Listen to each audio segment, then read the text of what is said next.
Bonjour tout le monde et bienvenue sur ma chaîne. Alors aujourd'hui, je voulais vous proposer un tuto sur un point que je trouve particulièrement complexe à titre personnel et que j'ai quand même pris du temps à bien maîtriser, à bien comprendre. C'est la balise canonical, ou plutôt l'attribut canonical. Ça m'a pris du temps, mais cependant, c'est vraiment important de bien la maîtriser parce que d'un côté, ça peut vous provoquer des erreurs techniques assez graves. J'en ai vu lors de mes prestations.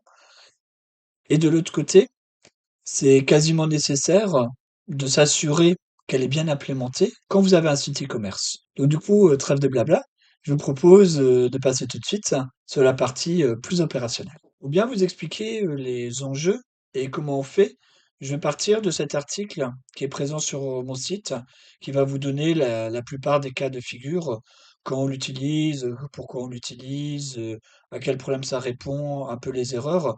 Donc dans cette vidéo, je vais pas tout vous expliquer, sinon ce serait trop long. Par contre, je vais vraiment prendre le cas le plus habituel par exemple d'un site e-commerce et je vais vous mettre le lien en bio comme ça s'il y a besoin. Je vais déjà commencer par ce petit graphique pour vous expliquer un peu l'enjeu. Là, ce que vous voyez, c'est tout simplement un site e-commerce, quelque chose de très habituel. Ce site, il a concrètement presque 3000 pages qui sont dans Google et 100 fois plus que Google ne souhaite pas. Donc ça, c'est un ratio qui est commun, notamment dans les sites e-commerce. Cela s'explique par le fait qu'il y a ce qu'on appelle des paramètres d'URL. Là, je vais vous donner un petit exemple. De manière assez courante, vous allez avoir des filtres, par exemple de tri par le prix, par la popularité, par la date, et ainsi de suite. Et en fait, ces URL, si vous ne faites pas attention, si vous ne faites rien, elles vont se faire concurrence. Alors j'ai un petit exemple sur un de mes sites. Vous voyez ici, j'ai une URL actu et blog, donc ça reprend une page actualité, et j'ai ma page principale, donc actualité. Et vous voyez, c'est exactement le même contenu. Du coup, ces deux pages sont en concurrence. Si je ne fais rien, à ce moment-là, ça va énormément compliquer la compréhension par le moteur de recherche de mon site. Il risque en fait d'ignorer beaucoup de pages, de détériorer la qualité de mon site, ou plutôt que sa perception de la qualité de mon site soit détériorée. Et c'est ce qui arrive très souvent, c'est que du coup, les pages qui moi me semblent importantes, celles que je veux mettre en avant, c'est pas nécessairement celles que Google va choisir. Et c'est là qu'intervient notre rel canonical, parce qu'en fait, il va tout simplement permettre de montrer au moteur de recherche la page de référence quand vous avez une multitude de pages qui sont dupliquées. Dans l'exemple sur mon site, en gros, la page avec les filtres, dont les différents filtres, ils devront chaque fois avoir le lien vers la page de référence. Ou ici, dans mon petit exemple, donc cette page, je la veux pas. C'est une page qui est générée justement par des paramètres. Et donc, pour éviter ça, il y a un code qui est donc inséré dans mon code source. Je vais bien vous montrer, hein. Je vais chercher mon canonique. Donc ici, je retrouve mon linkrel canonical et il relie bien vers la page que je vous ai montré, l'autre page, donc la page actu, celle que je veux qu'il soit indexée. Et donc de cette manière, le moteur de recherche saura les pages qu'il peut exploiter et il saura les pages qu'il doit ignorer. On peut retrouver cette information dans la Google Search Console. Vous voyez, dans état d'indexation, indexation des pages. Ici, j'ai donc haute page avec balise canonique correcte. Et je retrouve donc notamment ma page, donc les pages que je ne souhaite pas voir indexées par le moteur de recherche. À propos de non-indexation, je vous explique aussi dans mon article les cas d'usage dans lesquels on va utiliser la balise non-index et les cas d'usage où on va utiliser l'attribut canonical.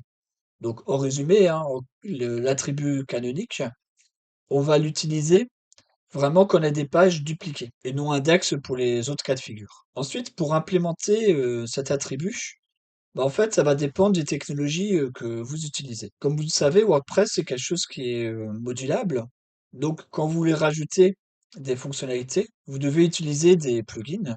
Et généralement, si vous utilisez des extensions SEO, le canonique sera inclus. Ben, dans les principaux, hein, dans Yoast, Rank Math, SEOKey, All-in-One SEO, tous les quatre, ils vont vous implémenter automatiquement le canonique. Qu'est-ce que ça signifie? Bah, typiquement, si vous utilisez par exemple WooCommerce pour votre site d'e-commerce, votre attribut canonique va être inséré automatiquement, notamment pour les filtres.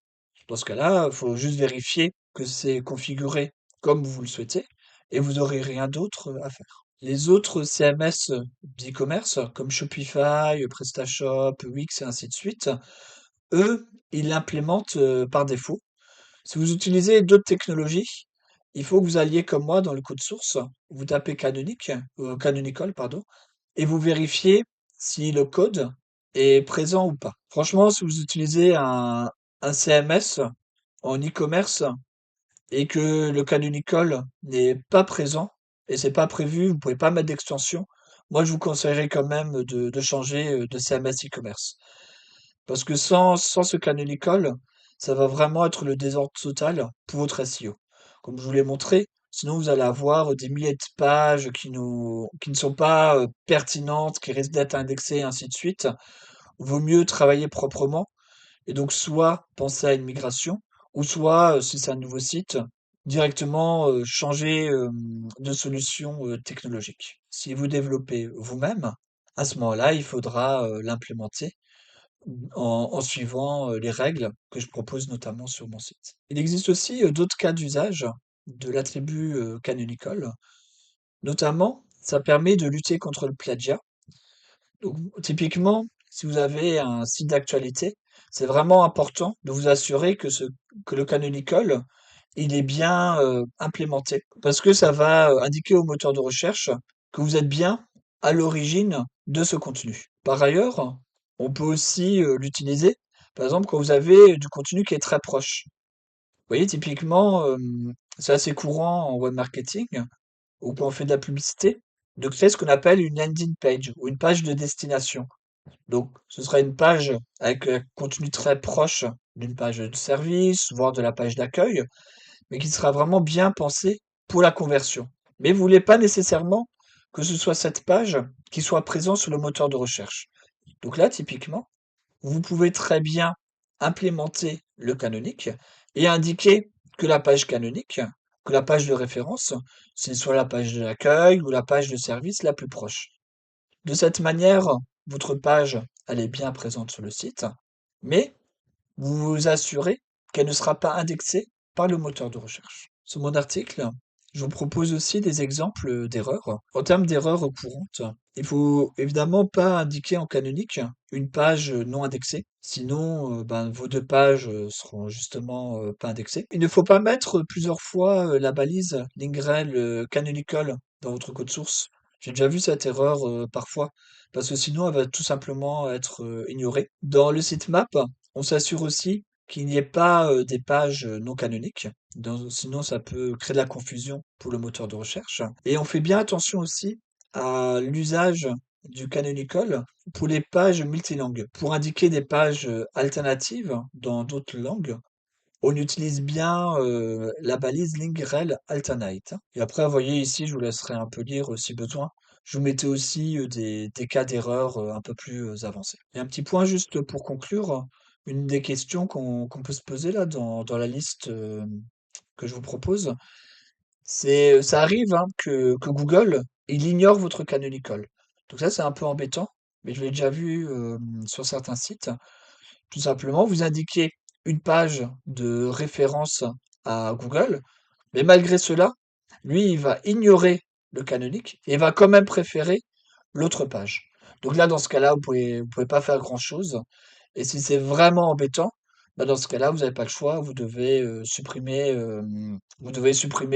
la page que vous voulez pas et la rediriger, ou vraiment tenter une désindexation, ou alors dégrader un peu le contenu de la page que vous voulez pas, afin de forcer vraiment Google à prendre votre page de référence. Voilà, cette vidéo se termine. Donc j'espère qu'elle vous aura été utile dans votre, démarche SEO.